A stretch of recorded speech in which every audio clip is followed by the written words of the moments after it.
Hey, what's going on, ladies and gentlemen? NoZoupForYou here, and, I've continued thinking about this whole Russian aircraft carrier thing. I've been looking over the comments and just the absolute surprise, yet lack of surprise. I guess people are surprised Wargaming went there, but not surprised because this is something Wargaming would typically do, creating a complete paper line of aircraft carriers, and Russian aircraft carriers no less, carriers that we really don't want right now, we really don't need in the game. I mean, there's so many other things that need fixing, tweaking, everything else before we get these aircraft carriers.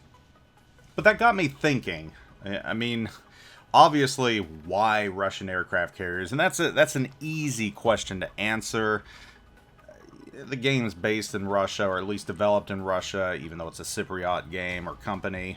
The developers are all in Russia, and I think Russia still has one of the largest player bases, if not the largest, so obviously they probably want these aircraft carriers. But I really got to thinking, why aren't we getting French aircraft carriers first? Why aren't we getting those before the Russian aircraft carriers? I mean, again, the answer is obvious. It's a Russian-developed game, and they want their aircraft carriers. But in my opinion, France would have made so much more sense.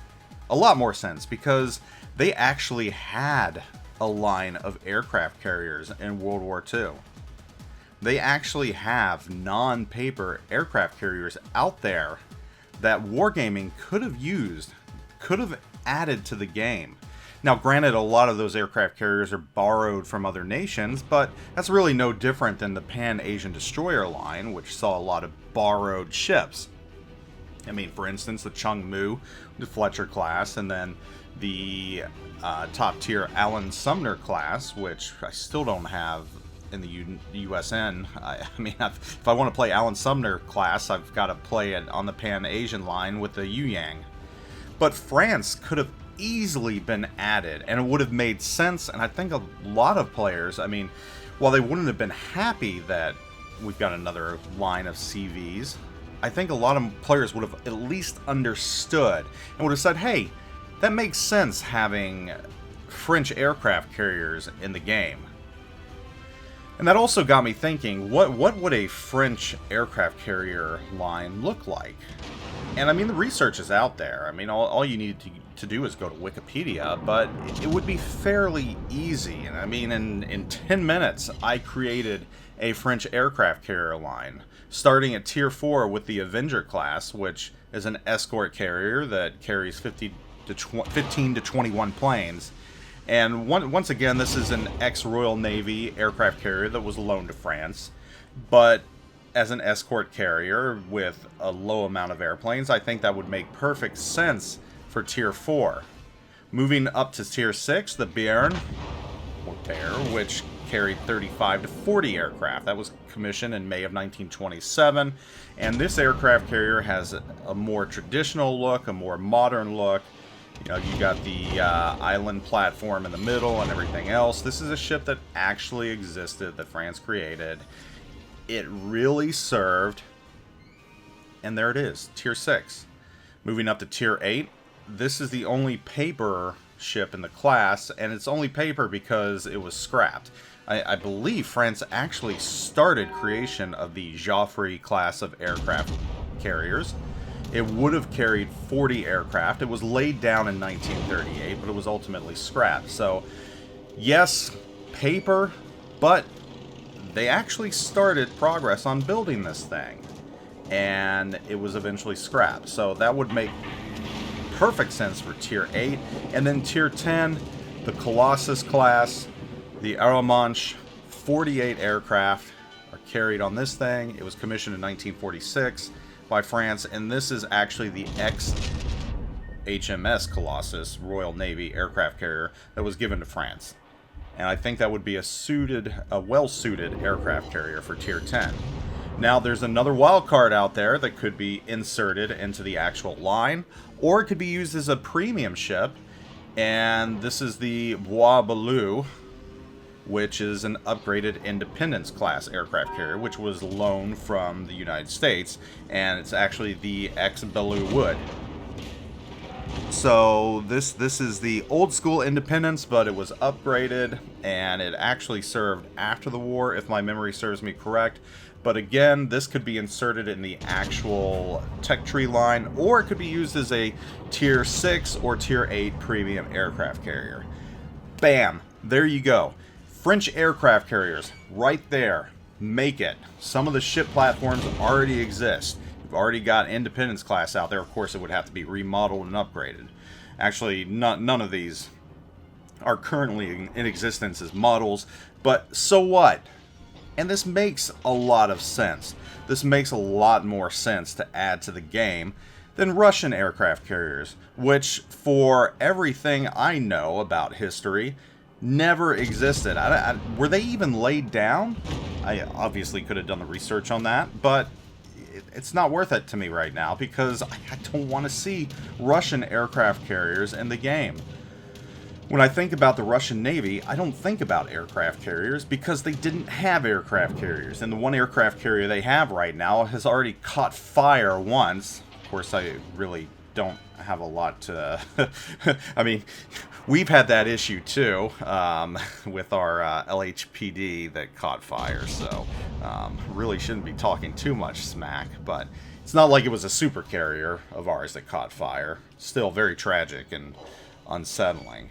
But I don't think of air power, or at least naval air power and aircraft carriers, as a Russian thing. France makes a little more sense. They had them. Russia? No.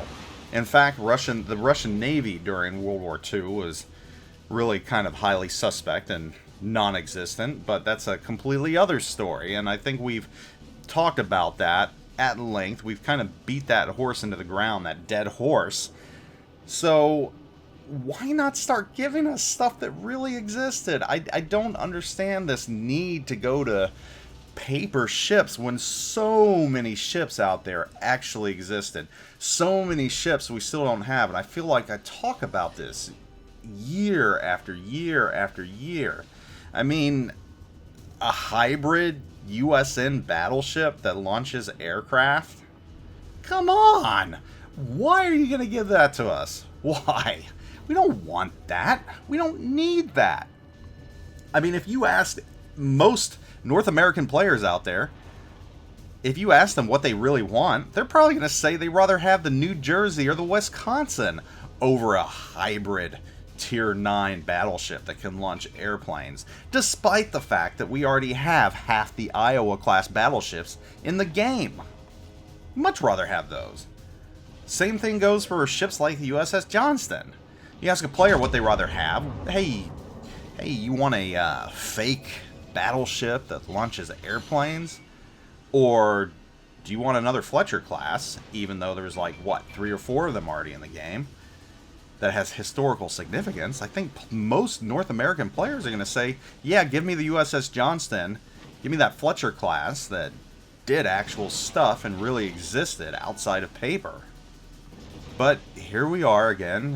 Wargaming thinks that in order to keep everybody's attention, we need paper ships. And, you know, maybe it's clever marketing.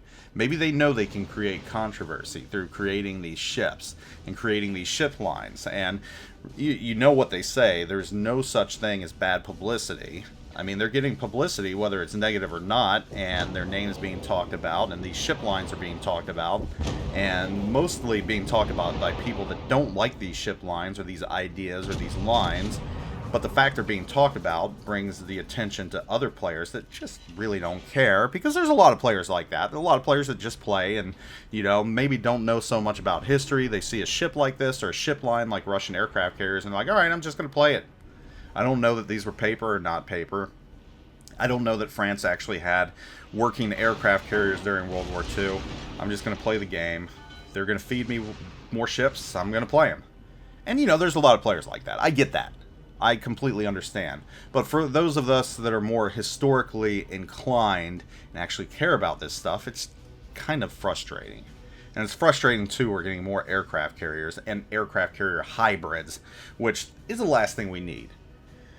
But those are just some of my thoughts right now. You know, I wanted to present these French aircraft carriers as an alternative to Russian aircraft carriers, which we're getting regardless, so it really doesn't matter. But yes, they could have gone a different route. They could have created a line that would have made sense, but they didn't do that. So that's where we're at.